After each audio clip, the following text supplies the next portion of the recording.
नमस्कार दोस्तों, आप सभी का स्वागत है। हिंदू धर्म से जुड़े कुछ रोचक तथ्य आज हम आपको बताने जा रहे हैं। हमारा देश भारतवर्ष अनेक प्रकार की प्राचीन सभ्यताओं, संस्कृति और धर्मों का संगम है। हिंदू धर्म विश्व के प्राचीन तमाम धर्मों में से एक माना जाता है। तो आइए फिर आपको बताते हैं इस धर्म से जुड़े कुछ रोचक तथ्यों के बारे में। लेकिन इससे पहले आपसे एक छोटी सी रिक्वेस्ट है कि अगर आपने हमारे चैनल को अभी तक सब्सक्राइब नहीं किया तो जल्दी से सब्सक्राइब कर लीजिए और इस वीडियो को लाइक करना बिल्कुल मत भूलिएगा। तो चलिए फिर शुरू करते हैं। सबसे पहले हम आपको बताते हैं हिंदू धर्म विश्व का तीसरा सबसे बड़ा धर्म है। भारत में हिंदुओं की जनसंख्या 90% है और दुनिया भर में 15% लोग हिंदू हैं। हिंदू धर्म को सनातन धर्म भी कहते हैं। इसके धर्म ग्रंथ वेद हैं। वेदों का सार उपनिषद और उपनिषदों का सार गीता है। रामायण और महाभारत भारत के प्राचीन संस्कृति, ज्ञान और इतिहास से परिचित कराते हैं। नंबर 2, ऋग्वेद 3800 साल पहले लिखी गई थी और ये विश्व की सबसे प्राचीन किताब मानी जाती है। शुरुआत में 3500 सालों तक इसे सिर्फ मौखिक रूप से अगली पीढ़ियों को सिखाया जाता था। नंबर 3, हिंदू धर्म को मानने वाले 108 को एक पवित्र संख्या मानते हैं। यही कारण है कि किसी भी मंत्र जाप 108 बार किया जाता है। इसलिए मंत्र जाप करने हेतु प्रयोग में लाई जाने वाली माला में 108 मन के होते हैं। विद्वानों के अनुसार इसका कारण ये हो सकता है कि सूर्य और पृथ्वी से चंद्रमा की दूरी का अनुपात 108 है। भारतवर्ष में मान्यता प्राप्त मंदिरों की संख्या लगभग 108,000 है, जिसमें से 20 हिंदू मंदिर तो ऐसे हैं जो लगभग हजारों वर्षों से भी अधिक पुराने हैं। नंबर 4, हमारे देश की संस्कृत भाषा अपने आप में एक पहेली है। ये लगभग सभी भाषाओं की जननी है। इस भाषा का व्याकरण बहुत ही वैज्ञानिक है। संस्कृत को देव भाषा भी कहते हैं। 3000 वर्ष पहले तक भारत में संस्कृत बोली जाती थी। संस्कृत भाषा की रचना नहीं की गई, बल्कि इसकी खोज की गई है। ब्रह्मांड में निकलने वाली कुल 108 ध्वनियों पर संस्कृत की वर्णमाला आधारित है।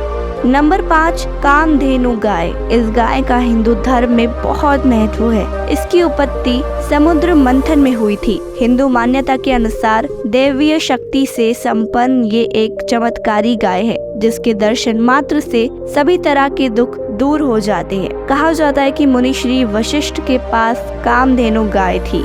नंबर 6, वेद पुराणों में कल्प वृक्ष का भी उल्लेख किया गया है। पौराणिक धर्म और हिंदू मान्यता के अनुसार कहा जाता है कि अगर कोई व्यक्ति इस वृक्ष के नीचे बैठकर कोई भी इच्छा करे तो अवश्य पूरी हो जाती है, क्योंकि इसमें बहुत अधिक सकारात्मक ऊर्जा रहती है।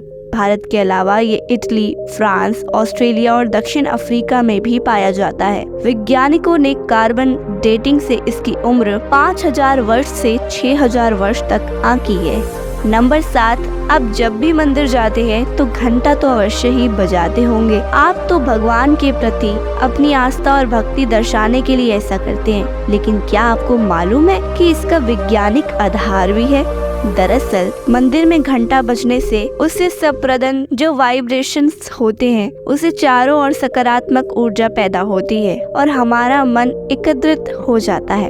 मंदिर के घंटों की गूंज देर तक हमारे मन पर बहुत अधिक प्रभाव डालती है और हमें शांति और सुकून का अनुभव करवाती है। नंबर 8, रामायण संस्कृत का एक महाकाव्य है, जिसके रचयिता महर्षि वाल्मीकि है। क्या आप इसकी एक विशेषता से परिचित हैं?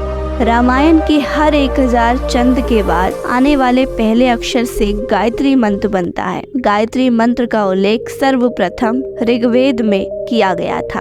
नंबर 9, उत्तर प्रदेश के कानपुर में एक जगन्नाथ मंदिर स्थित है, जिसके बारे में व्याख्यात है कि वो बारिश होने के 7 दिन पहले ही उसकी जानकारी दे देता है। कहा जाता है कि बारिश होने के 7 दिन पहले मंदिर की छत से बारिश की बूंदें गिरने लगती है। मंदिर का निर्माण कब हुआ, इसको लेकर मतभेद है।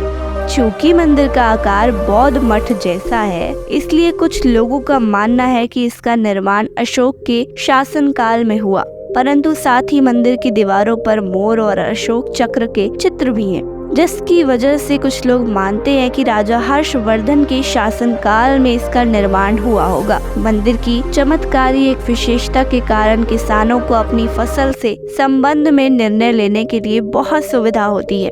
नंबर 10, क्या आप जानते हैं कि श्री रामचंद्र जी की एक बहन भी थी जिसका नाम था शांता। शांता की माता कौशल्या जी थी, लेकिन बचपन में ही उन्होंने उससे अपनी बहन वर्षिणी और अंग देश के राजा गोपद को गोद दे दिया था। यही कारण है कि रामायण में शांता का वर्णन कहीं नहीं मिलता।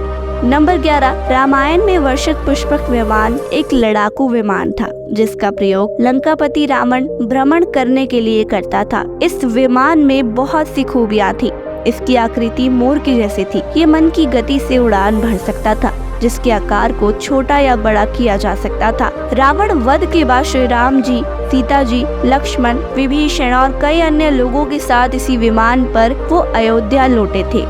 नंबर 12, कहा जाता है कि गिलहरी के शरीर पर एक बार श्री राम जी ने अपनी उंगलियां प्रेम पूर्वक उसकी पीठ पर फेरी थी। जब उस गिलहरी ने सेतु निर्माण के समय उनकी मदद की थी, राम जी के इसी आशीर्वाद के कारण उनके शरीर पर धारियां हो गई।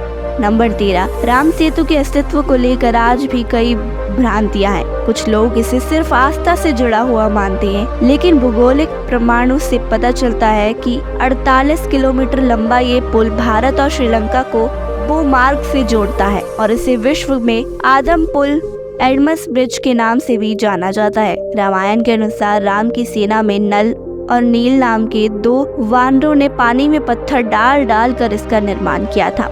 नासा से ली गई तस्वीर से भी इस पुल के प्रमाण मिलते हैं। नंबर 14, हमारे देश में विशेष रूप से हिंदू धर्म में दोनों हाथ जोड़कर अभिवादन करने की परंपरा है। इसके पीछे का वैज्ञानिक कारण ये है कि जब हम दोनों हाथ जोड़ते हैं तो उंगलियों पर दबाव पड़ता है, जो आँख, कान, दिमाग तक संचारित होकर उन्हें बेहतर रखता है। इसके साथ ही आपको बता दें कि कोरोना के दौर में ये परंपरा विदेशों में भी अपनाई गई थी ताकि कोरोना वायरस को फैलने से रोका जाए। तो चलिए फिर, आपको हमारी वीडियो कैसी लगी आप मुझे नीचे कमेंट्स में जरूर बताइएगा। और हाँ, आप मुझे ये भी बताएं कि आप नेक्स्ट टॉपिक कौन सा चाहते हैं। आपकी जो भी राय है आप मुझे नीचे कमेंट्स करके जरूर बता सकते हैं। मिलती हूँ आपसे बहुत जल्द एक नई वीडियो के साथ। तब तक के लिए बाय बाय, टेक केयर।